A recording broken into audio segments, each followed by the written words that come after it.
It is permissible to run a bare number 4 copper wire within an intermediate metal conduit, or IMC.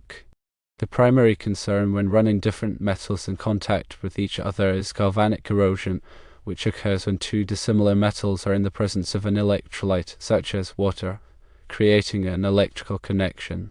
This electrical connection leads to one metal corroding faster than the other. In this case, the IMC is made of galvanized steel. Galvanized steel is steel coated with zinc. Copper and zinc are relatively compatible in terms of galvanic corrosion. Copper is more noble than zinc in the galvanic series, meaning that if corrosion were to occur, the zinc would corrode preferentially, protecting the copper.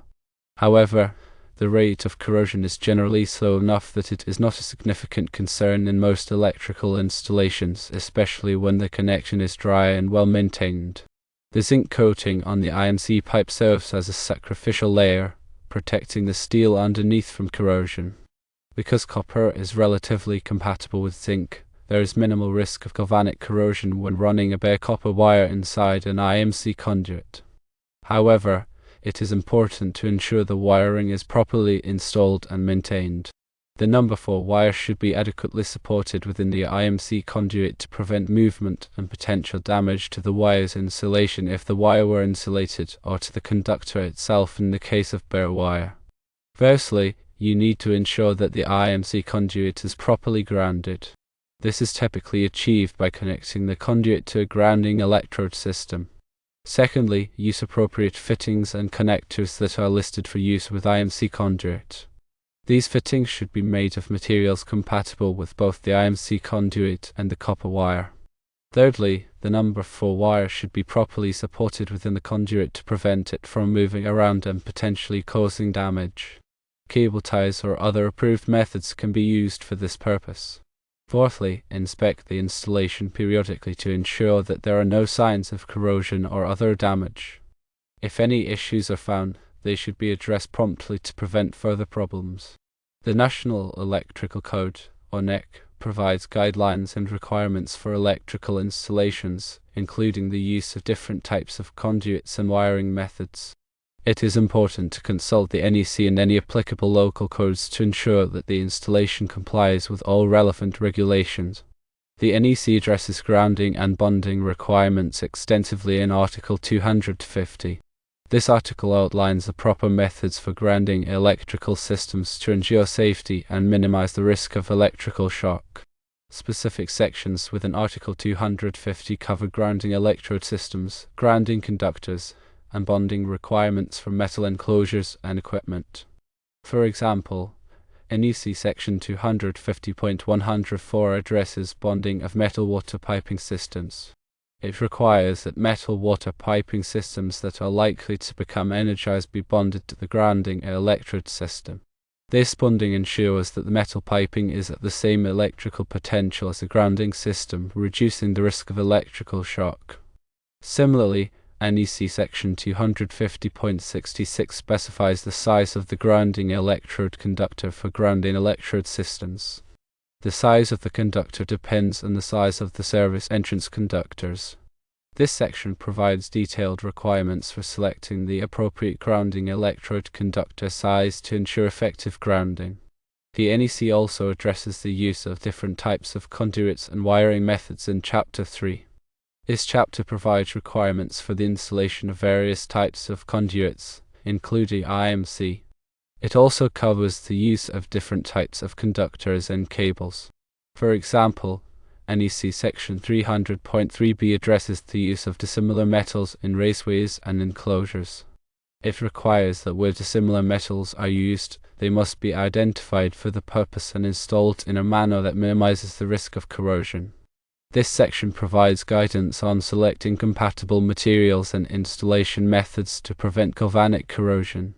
It is also important to consider the ampacity of the number 4 wire when determining its suitability for a particular application. Ampacity refers to the current carrying capacity of a conductor.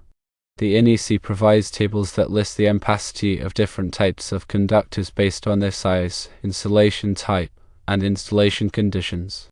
For example, NEC Table 310.16 lists the allowable ampacities of insulated conductors rated up to 600 volts, based on the conductor's size and insulation type. The ampacity of a number 4 copper wire depends on its insulation type and the ambient temperature. For example, a number 4 copper wire with THHN insulation has an ampacity of 70 amps at an ambient temperature of 30 degrees Celsius. However, the ampacity must be derated if the ambient temperature is higher than 30 degrees Celsius, or if there are more than 3 current-carrying conductors in a raceway or cable. Derating factors are provided in NEC Table 310.15b3. These factors are used to reduce the ampacity of the conductors to account for the increased heat generated by multiple conductors in close proximity. In addition to ampacity, it is also important to consider the voltage drop in the circuit. Voltage drop refers to the decrease in voltage along the length of a conductor due to its resistance. Excessive voltage drop can cause equipment to malfunction or operate inefficiently. The NEC recommends limiting voltage drop to no more than 3% for branch circuits and 5% for feeders.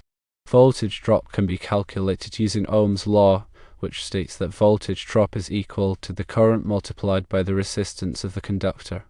The resistance of a conductor depends on its length, size, and material. The NEC provides tables that list the resistance of different types of conductors. To minimize voltage drop, it is important to use conductors of adequate size and to keep the length of the circuit as short as possible. You should also consider the type of connections used in the electrical system. Poor connections can cause increased resistance, which can lead to voltage drop and heat generation. All connections should be made using approved methods and materials, and they should be properly tightened and maintained. Regular inspections of the electrical system can help identify any potential problems before they become serious. Inspection should include checking for loose connections, damaged wiring, and signs of corrosion. Any issues that are found should be addressed promptly to ensure the safety and reliability of the electrical system. Remember that electrical work can be dangerous, and it is important to take appropriate safety precautions. Always to energize circuits before working on them and use appropriate personal protective equipment such as gloves and eye protection. If you are not comfortable working on electrical systems, it is best to hire a qualified electrician to do the work. Grounding is a critical aspect of electrical safety. It provides a path for fault current to flow back to the source, which helps to trip the circuit breaker or fuse and prevent electrical shock. The grounding electrode system is the foundation of the grounding system. It typically consists of one or more grounding electrodes, such as ground rods, ground plates, or metal water pipes. The grounding electrode system should be installed in accordance with the NEC and any applicable local codes. The grounding electrode conductor connects the grounding electrode system to the electrical system. The size of the grounding electrode conductor depends on the size of the service entrance conductors. The grounding electrode conductor should be installed in a manner that protects it from damage. Bonding is another important aspect of electrical safety. Bonding refers to the practice of connecting metal enclosures and equipment together to create a low impedance path for fault current to flow. Bonding helps to equalize the electrical potential between different metal parts, which reduces the risk of electrical shock. Bonding conductors should be sized and installed in accordance with the NEC. In addition to grounding and bonding, it is also important to use ground fault circuit interrupters, or GFCIs, in areas where there is a high risk of electrical shock, such as bathrooms, kitchens, and outdoor locations. GFCIs are designed to detect ground faults and quickly interrupt the circuit, which can prevent serious injury or death. Surge protection devices, or SPDs, are also important for protecting electrical equipment from damage caused by voltage surges. Voltage surges can be caused by lightning strikes, power outages, or other events. SPD are designed to divert the surge current away from the equipment, which can prevent damage. In summary, running a bare number 4 copper wire inside an IMC conduit is generally safe, provided that the installation complies with the NEC and any applicable local codes. It is important to ensure that the wiring is properly supported, grounded, and bonded, and that appropriate safety precautions are taken. Regular inspections of the electrical system can help identify any potential problems before they become serious.